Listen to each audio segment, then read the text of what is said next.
పేరేంటిది ఇడుపు కాగితం అనే పేరు పెట్టి ఇడుపు కాగితం అంటే ఏందో అర్థమైతలేదట. దాని మీద ట్రోలింగ్ చేస్తున్నారు. నేను ఒకటే మాట అడుగుతా ఉన్నా, ఇడుపు కాగితం అంటే అర్థమైతలేదని కొంతమంది ఏదైతే మాట్లాడుతున్నారో పోయి సినిమా యాక్టర్ పవన్ కళ్యాణ్ ఉన్నాడు, ఆయన అడుగురి అర్థమైందో చెప్తాడు. ఆయనకు బాగా తెలుసు దాని అర్థం, కాబట్టి ఖచ్చితంగా చెప్తాడు. మా భాష మీద అవహేళన చేసినందుకే ఇలా రాష్ట్రం వచ్చింది. ఇంకొకసారి అటువంటి వెకిలి ప్రయత్నం చేయకండి.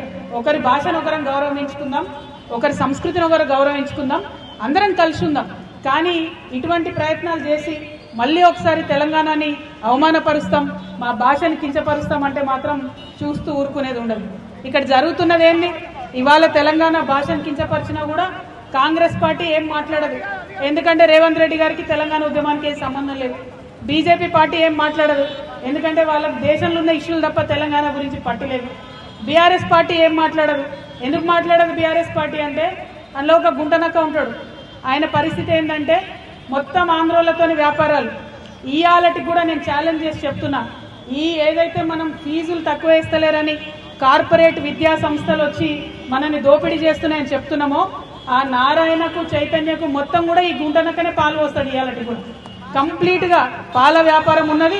నేను ఇవాళ తెలంగాణ ముఖ్యమంత్రి గారిని డిమాండ్ చేస్తా ఉన్నా, ఈ కార్పొరేట్ విద్యా సంస్థలకు మీరు పర్మిషన్ ఇచ్చే ముందు ఒక రూల్ పెట్టండి. ఏంటిది? మీరు పాల్గొనేది ఉంటే విజయ డైరీ నుండి కొనండి, పాల్గొనేది ఉంటే కరీంనగర్ డైరీ నుండి కొనండి, ముల్కనూరు డైరీ నుండి కొనండి, లేదా మదర్ డైరీ నుండి కొనండి.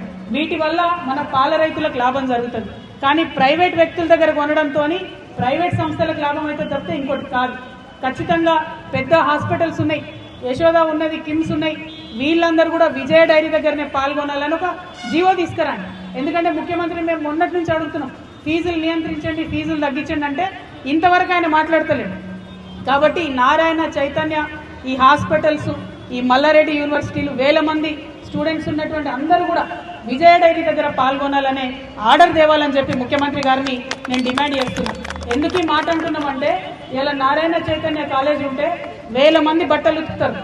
ఆర్డర్ మాత్రం ఇక్కడ మన రజక సొసైటీలకు రావు, రజక సోదరులకు రావు. వాళ్ళు హెయిర్ కటింగ్ చేస్తారు వేల మంది పిల్లలకు. మన నాయి బ్రాహ్మణ సోదరులకు ఒక్క ఆర్డర్ కూడా రాదు. బోలెడన్ని వేలాది కుర్చీలు కొంటారు, ఒక్క ఆర్డర్ కూడా మన విశ్వకర్మలకు సోదరులకు రాదు. అంటే ఇక్కడ పెడతారు విద్యా సంస్థలు, ఇక్కడ పైసలు సంపాదిస్తారు, మరి ఇక్కడ వాళ్ళకి మాత్రం లాభం లేదు. టీచర్లు కూడా ఇవాళ 80% బయట నుంచి తీసుకొస్తా ఉన్నారు. అది కుదరదు. కేరళ నుంచి, ఆంధ్ర నుంచి, అక్కడిక్కడ నుంచి తీసుకొచ్చి టీచర్ జాబ్లు ఇస్తున్నారు. ఇప్పుడు నార్త్ ఇండియా స్కూళ్ళు వచ్చినాయి, వాళ్ళు నార్త్ ఇండియా నుంచి బాత్రూమ్లు కడిగేటోళ్ళు కూడా తెచ్చుకుంటున్నారు. మరి ఇక లోకల్ వాడు ఏం చేయాలి చెప్పండి? ఖచ్చితంగా ఛత్తీస్గఢ్ నుంచి, బయట దేశాల నుంచి, బయట రాష్ట్రాల నుంచి తీసుకురావడం కాదు, లోకల్ ఎంప్లాయ్మెంట్ కావాలి.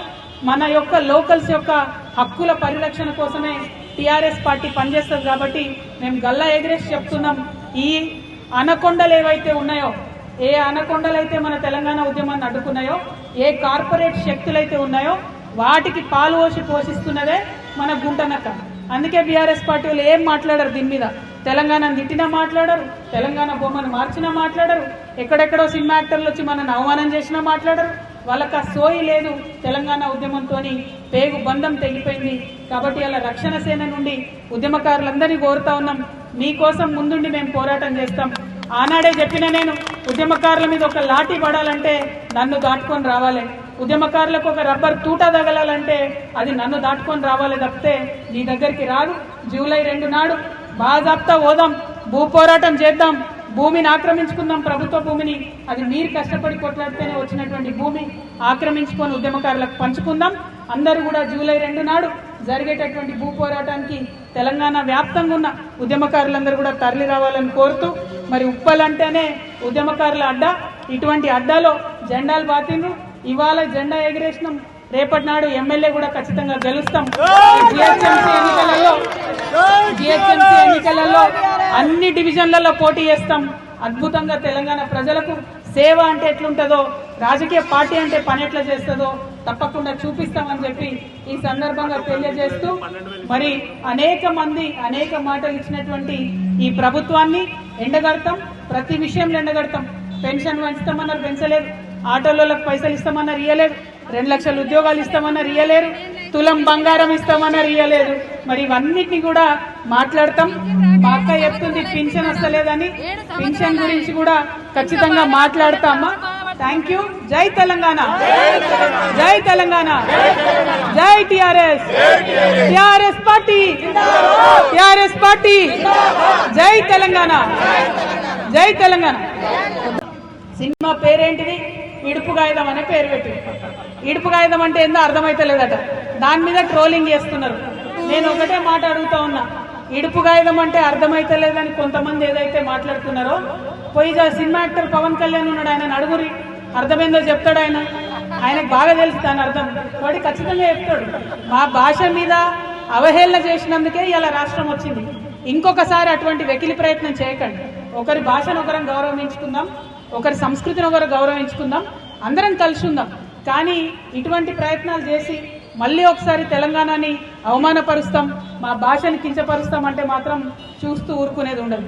ఇక్కడ జరుగుతున్నది ఏంటి? ఇవాళ తెలంగాణ భాషను కించపరిచినా కూడా కాంగ్రెస్ పార్టీ ఏం మాట్లాడదు. ఎందుకంటే రేవంత్ రెడ్డి గారికి తెలంగాణ ఉద్యమానికి ఏం సంబంధం లేదు. బీజేపీ పార్టీ ఏం మాట్లాడదు, ఎందుకంటే వాళ్ళకి దేశంలో ఉన్న ఇష్యూలు తప్ప తెలంగాణ గురించి పట్టలేదు. బీఆర్ఎస్ పార్టీ ఏం మాట్లాడదు. ఎందుకు మాట్లాడదు బీఆర్ఎస్ పార్టీ అంటే, అందులో ఒక గుంటనక్క ఉంటాడు. ఆయన పరిస్థితి ఏంటంటే మొత్తం ఆంధ్రోలతోని వ్యాపారాలు.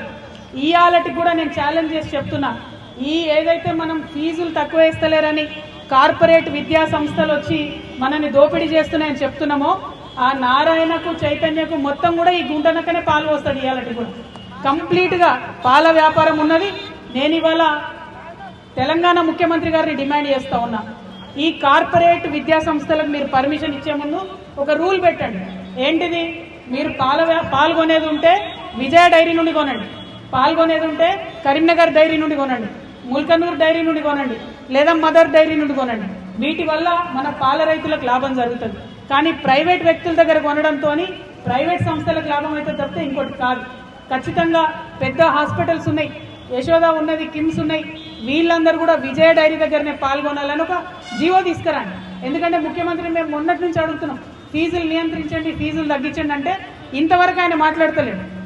కాబట్టి నారాయణ, చైతన్య, ఈ హాస్పిటల్స్, ఈ మల్లారెడ్డి యూనివర్సిటీలు, వేల మంది స్టూడెంట్స్ ఉన్నటువంటి అందరూ కూడా విజయ డైరీ దగ్గర పాల్గొనాలనే ఆర్డర్ తేవాలని చెప్పి ముఖ్యమంత్రి గారిని నేను డిమాండ్ చేస్తున్నాను. ఎందుకు ఈ మాట అంటున్నామంటే, ఇలా నారాయణ చైతన్య కాలేజీ ఉంటే వేల మంది బట్టలు ఉతుకుతారు. ఆర్డర్ మాత్రం ఇక్కడ మన రజక సొసైటీలకు రావు, రజక సోదరులకు రావు. వాళ్ళు హెయిర్ కటింగ్ చేస్తారు వేల మంది పిల్లలకు. మన నాయి బ్రాహ్మణ సోదరులకు ఒక్క ఆర్డర్ కూడా రాదు. బోలెడన్ని వేలాది కుర్చీలు కొంటారు.